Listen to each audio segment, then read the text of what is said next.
E aí pessoal, tudo bem com vocês? Antes de começar o vídeo, eu queria agradecer por quem assistiu o outro vídeo, por quem está assistindo. Gostaria de pedir para vocês se inscrever no canal se você não é inscrito, já começa agora, pausa o vídeo ali rapidinho, vai lá, se inscreva. Curta o vídeo também, vai estar me ajudando. E se você conhece algum amiguinho que está iniciando na renda variável, está iniciando nas finanças pessoais, está colocando a vida no eixo e quer aprender, compartilha esse vídeo aí que você vai ajudar bastante o canal e vai ajudar o amiguinho também do lado, né? Que está iniciando essa vida e está se organizando. Além do agradecimento, eu já queria soltar uma novidade aqui. A gente está com um perfil no Instagram, vou deixar aqui.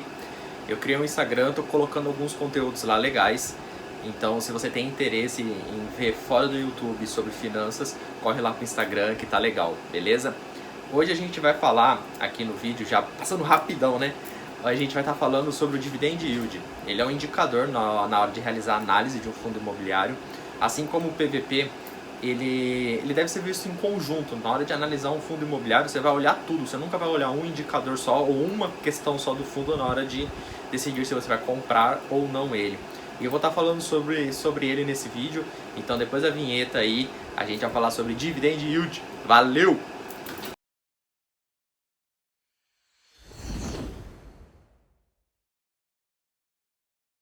Antes de falar de Dividend Yield, eu separei outros, eu não sei se seriam indicadores, mas vamos dizer assim, três informações que vão ajudar, vão influenciar na hora de você verificar o Dividend Yield, beleza?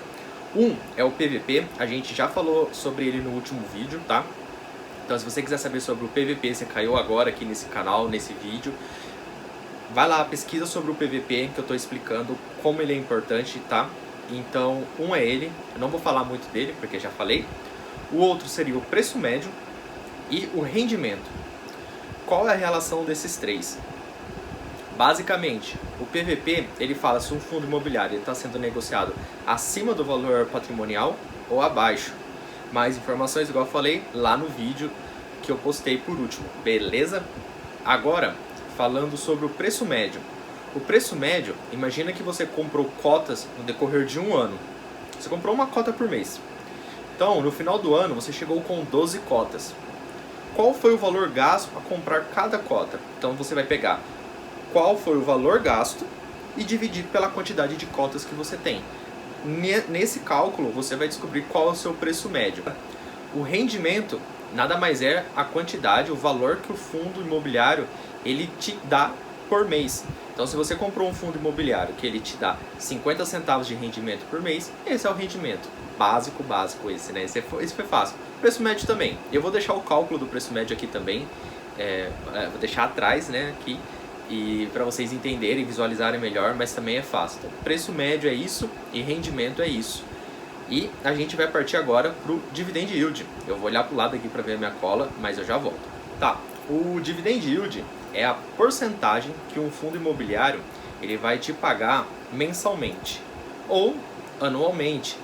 O fundo imobiliário, vocês sabem, eles são obrigados a distribuir rendimentos semestralmente. Então pode ser que ele não te pague mensalmente, ele pode te pagar anualmente. Conforme eu já disse nos outros vídeos, no Brasil os fundos imobiliários têm o costume de pagar mensalmente.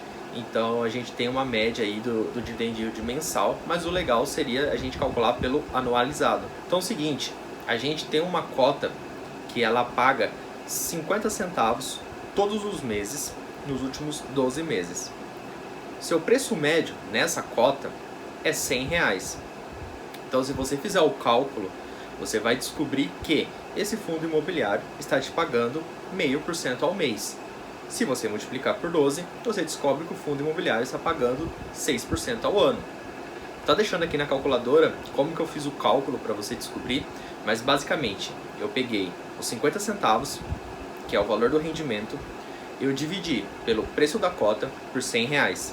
Deu o resultado, que eu não vou lembrar de cabeça, não está aqui também do lado.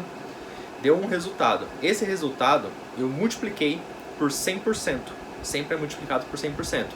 Deu o valor em porcentagem que seria correspondente aos 50 centavos. Então, 50 centavos de R$100 corresponde a 0,5%. Então, o fundo imobiliário em questão, ele paga 0,5% ao mês, ou 6% em um ano, beleza? Vamos supor que em um mês ele pagou menos, mas um mês ele pagou outro mais, o anualizado dele deu 6%. Sempre é legal a gente verificar ele anualizado, nunca fazer ele mensal. Mensal é um tempo muito curto, porque pode ser que o fundo tenha pagado, por exemplo, 3%, algo bem esporádico, e aí acabou jogando o dividend yield lá para cima. Então a gente sempre faz uma métrica, uma medição do dividend yield nos últimos 12 meses. Então o dividend yield ele informa o quanto que um fundo imobiliário ele está pagando por mês ou por ano. Aliás, ele fala por mês e por ano, você escolhe a sua métrica. Mas igual eu falei, sempre a gente vai ver por ano, porque é legal. Até na hora de comprar um fundo imobiliário, a gente não vai olhar o último dividend yield. A gente vai olhar o dividend yield dos últimos 12 meses para entender como que ele está pagando e qual é o valor que ele está pagando, entendeu? E a relação dele com o preço médio.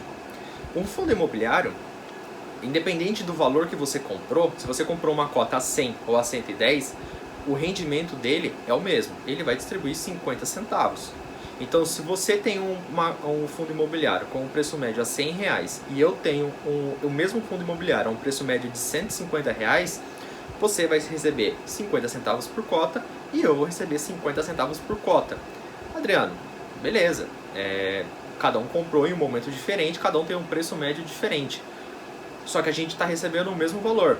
Sim, mas a diferença está no dividend yield. Qual é a porcentagem que cada fundo imobiliário está pagando, o mesmo fundo imobiliário está pagando para dois cotistas diferentes. Para você, ele está pagando 0,5%, porque você tem o preço médio a 100. Para mim, ele está pagando menos, porque eu tenho o preço médio a R$150. Então, a gente pode ter a mesma quantidade de cotas, só que o seu dinheiro está mais otimizado que o meu. Por isso que eu falei do preço médio.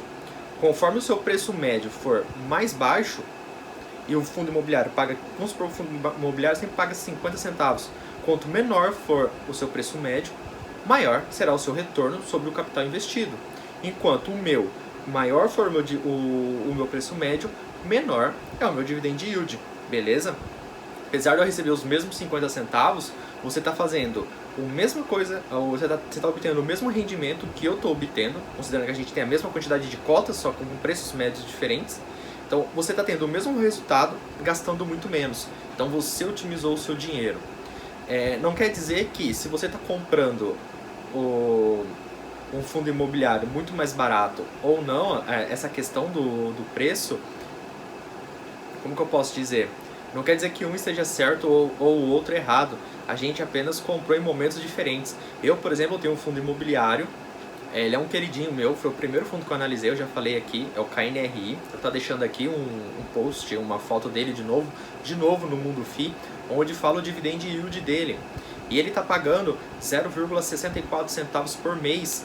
E ele está pagando X de dividend yield para quem tem a cota 150. A minha cota está a R$170. Então eu estou recebendo menos de quem está comprando a cota agora. Porque quando eu comprei o KNRI, ele estava custando R$170. Então eu assumi o risco, eu paguei o PVP, novamente, olha lá os indicadores. Eu paguei o PVP acima do 1.1. Eu assumi esse risco porque eu confio no fundo, continuo confiando, para receber um dividendo menor, mas, porém, a qualidade do fundo é muito agradável. Hoje, eu tenho a oportunidade de diminuir o meu preço médio e otimizar o meu dividend yield. Então, o dividend yield, ele é individual para cada um, porque cada cotista tem um preço médio, porque cada cotista comprou em momentos diferentes. Então, tá vendo a correlação? Se você comprou ele com PVP alto, exemplo meu do KNRI, eu comprei ele, o KNRI estava, acho que o PVP é 1.2, e eu paguei R$170, e se você comprar agora o KNRI, você vai pagar 150, a gente vai receber o mesmo valor por cota, só que o seu dividend yield vai ser muito superior ao meu, porque a gente comprou em momentos diferentes. Então vale sempre a análise, verificar se um fundo imobiliário está muito caro, se é justificável ou não a longo prazo. Quem comprou acima do valor patrimonial e o fundo começou a cair o preço, mantendo a mesma qualidade, mantendo os propósitos, vale a pena a gente pegar então, diminuir o preço médio, porque é uma oportunidade. Diminuindo o preço médio, a gente otimiza o nosso dividend yield. Beleza? Então, pessoal, eu acho que ficou isso daí. O vídeo hoje foi bem rapidinho mesmo.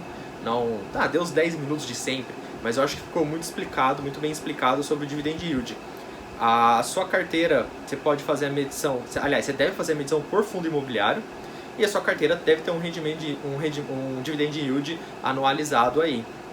Você vai somar todo o valor gasto, todo o valor investido no caso, né, em fundos imobiliários, quanto você ganha de dividendo, e você faz as contas aí, qual foi o seu Dividend Yield anualizado. Eu falei dos cálculos, eu até coloquei a calculadora aqui para vocês, como fazer o cálculo do Dividend Yield, mas vocês podem acessar de novo o site MundoFi, que lá tem, já pronto, tá, para vocês verem. Ou, quando vocês começarem a investir, tem um site chamado Meus Dividendos, eu uso. Lá você lança a cota que você compra, o valor, qual é o dia, e aí eles informam quanto você vai receber, qual é o seu dividend yield sobre isso, qual a sua rentabilidade, e eles dão um apoio até na questão de imposto de renda, porque todo mundo que está investindo na renda variável precisa declarar o imposto de renda, não vai esquecer isso, cara. Senão o leão vem aí e aí a bucha pode ser grande, o problema pode ser grande. Então é isso aí, pessoal. Dividend Yield é super simples, não é difícil de entender, eu acredito. Eu acredito que o vídeo vai ajudar também. As formas que eu vou deixar aqui, como eu expliquei, ficou bem legal para vocês. E, novamente, se inscreva, curta o vídeo. Se você tem algum amiguinho, manda para ele e me ajuda aí, galera. Valeu!